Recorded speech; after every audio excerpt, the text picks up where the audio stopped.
अनुहिंसा में अब भी तनाव है। अनुहिंसा के बाद पूरे इलाके में गुरुग्राम से हमारी सहयोगी मीनाक्षी हमारे साथ जुड़ रही है। मीनाक्षी, गुरुग्राम में फिलहाल क्या स्थिति है? क्या आप वहां तस्वीरें देख पा रही हैं? जो माहौल है वो कैसा है फिलहाल?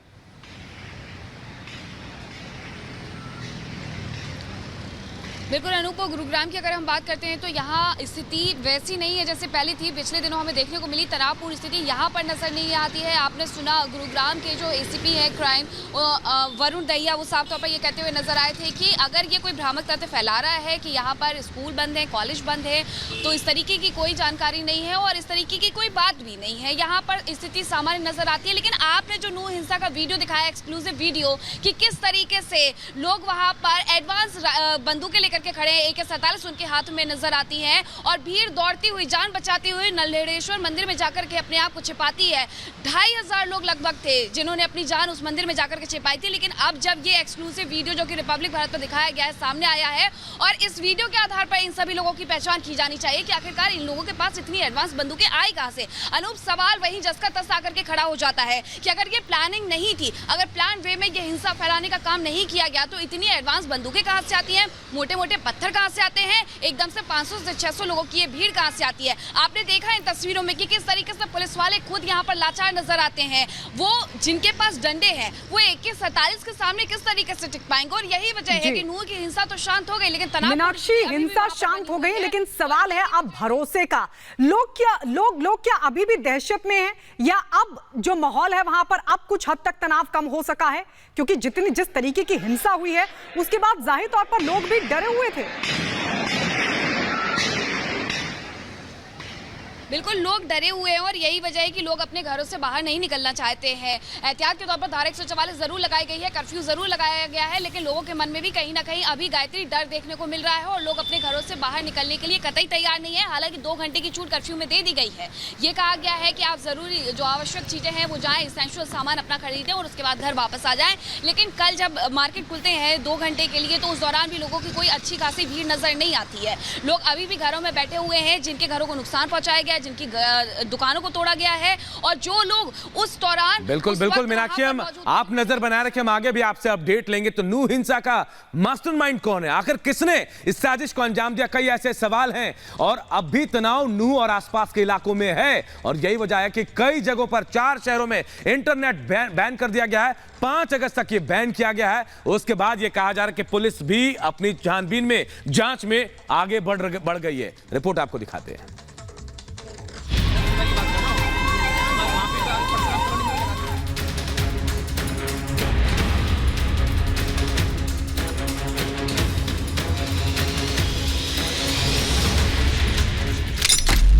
नूह हिंसा का मास्टरमाइंड कौन?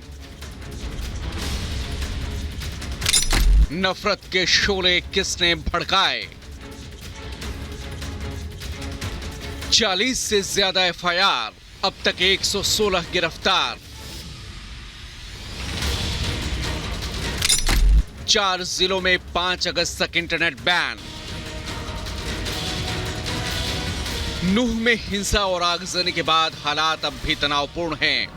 हरियाणा में हाई अलर्ट है और नूह में कर्फ्यू का सिलसिला जारी है।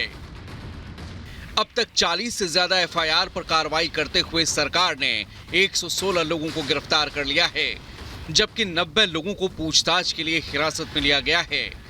नफरत के शोलों ने लोगों के दिलों में जो जख्म दिए हैं उसकी भरपाई करने में काफी वक्त लगना तय है। चप्पे चप्पे पर हरियाणा में सुरक्षा बलों की तैनाती है, तो वहीं हिंसा और आगजनी में नुकसान की भरपाई दंगाइयों से ही करवाने की तैयारी है। 4 जिलों में 5 अगस्त तक इंटरनेट सेवा पर रोक लगा दी गई है। फरीदाबाद, नूह, पलवल और गुरुग्राम में 5 अगस्त तक इंटरनेट बैन है। गुरुग्राम के सोहना, मानेसर और पटौदी में इंटरनेट सेवा पर 5 अगस्त तक रोक लगा दी गई है। सोहना समेत कुछ जगहों पर आज भी स्कूल कॉलेज बंद रहेंगे। राज्य सरकार ने केंद्र से CAPF की 5 अतिरिक्त कंपनियों की भी मांग की है, जो हरियाणा में 1 सप्ताह तक तैनात रहेगी। दोषी जो है उसको सबक सिखाने के लिए जो करना होता है वो करेंगे। उनको निश्चित रूप से दंड मिलेगा। कोई भी जो लॉस है चाहे वो पब्लिक प्रॉपर्टी का होगा, चाहे किसी की प्राइवेट प्रॉपर्टी का होगा, जिन्होंने नुकसान किया है वो इस बात के लायबल हैं कि उनसे वो भरपाई कराई जाए।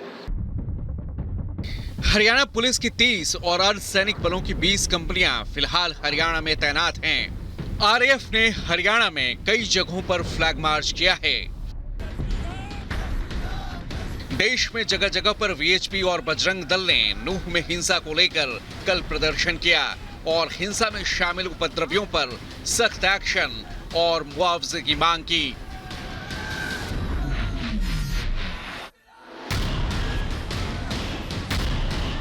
उनको गोली चलाने का, पेट्रोल पंप फेंकने का अधिकार है, हमारे लोगों पे गोली चलाने का, हत्या करने का अधिकार है। गिरफ्तारी हो, एनएसए लगे, रोगियों को देश से बाहर निकाला जाए।